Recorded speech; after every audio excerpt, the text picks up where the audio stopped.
سنبدأ بتجربة الإكوادور، فلتتفضل الأستاذة كارولينا ريد. Would you please come over؟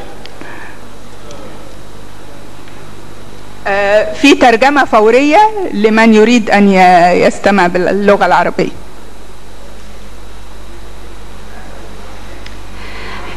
Good morning, ladies and gentlemen. It is a pleasure for me to be here in Cairo to share with you our experience with the National Observatory for Child Rights in Ecuador. Our observatory was established in 2001. Many things had happened in my country during the decade before, in the 1990s, that led to the establishment of the observatory. On the negative side, we were in a deep economic crisis. Oil prices were deteriorating, and Ecuador is an oil exporting country. There were natural disasters due to El Niño phenomenon. We had a war with our neighboring country, Peru. There was growing public debt, very low levels of social investment, a very serious banking crisis. It sounds familiar. And that created a very deep political crisis that even resulted in the overthrow of 2 presidents in that decade, and a very weak institutionality. That required civil society to have an active role in what is happening in Ecuador. And on the positive side, there was a very strong and growing child's rights movement. The legislation included child rights, and the social crisis required information. We needed indicators to measure what was going on. So in the midst of these problems, 2 institutions joined efforts to form the National Observatory for Child Rights. The NGO which I represent, which is the observatory, the Social Observatory of Ecuador, and UNICEF. What we decided to do was, on the first hand, to monitor child rights using social indicators and conducting studies on specific issues. These indicators were used to inform and to create awareness and to try to influence public policy and social attitudes. It is important to note that our target was not only decision makers, but also the public in general, through publications, newsletters, workshops. And another important part of our work was advocacy, pressing for commitments, for actions for children, and ensuring that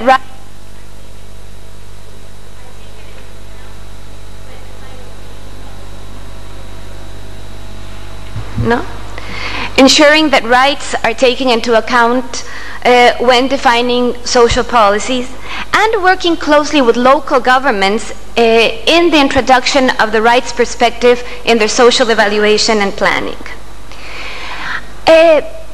I was asked an important question by the organizers of this event. What makes our observatory special? What is our specialty? And the answer, I think, is that we try to incorporate numbers that carry a message. The idea was that when we speak about the economy, for example, we generally use numbers. Inflation is widely understood and feared by most. But when speaking about children, we generally appeal to emotions.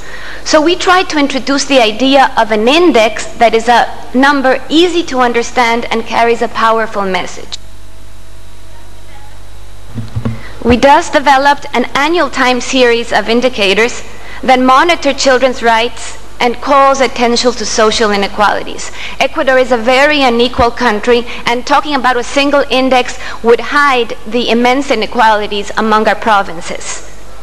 The design is having one indicator for each stage of a life cycle: infancy, school age, and adolescence. Rights are the same for all children, but risks are different. For each age group, the index reflects how children exercise 3 fundamental rights: the right to live, the right to enjoy a healthy and dignified life, and the right to develop intellectual and emotional skills.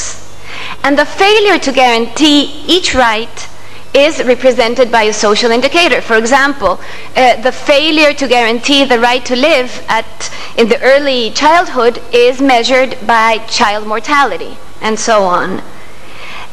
These indicators in turn reflect the outcome of public policy. The idea is that the calculation should be rigorous enough to be taken seriously by decision makers and simple enough to be understood by the lay public. So, the index is translated and reported into a scale from 0 to 10. A grade of 10 would represent the ideal situation where all rights are fulfilled. 0 would be the worst possible case scenario where we can never get. And as you can see in the graph, first of all, that's the map of Ecuador, and it is very different by province. Some province, like the one in the corner, which are the Galapagos Islands, has a score of 8 over 10, which is pretty good. But there are other provinces who have scores of 1.1.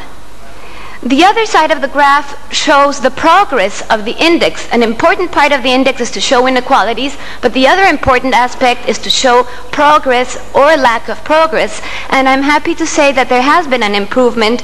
The time series I'm showing is from 2002 to 2006, and the country has improved during this last decade.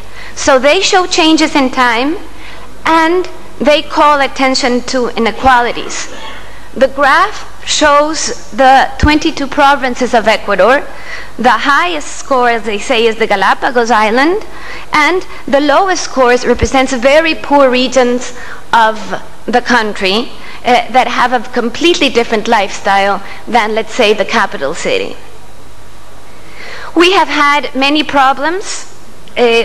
Some of these are limited grassroots involvement. At the beginning, especially, the indexes were used mainly by the children's rights movement. The idea of public advocacy is still incipient. We have tried to develop new strategies for advocacy. The statistical infrastructure has yet to be developed to make sure that rights are taken into account when measuring statistics, and there's still a weak information culture.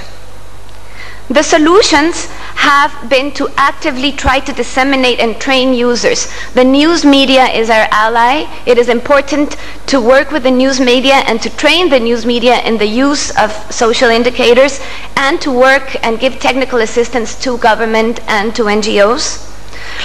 One of our successes has been reaching out to the local level institutions. We have worked very well with municipalities in giving them information that will be used for social planning and policy evaluation.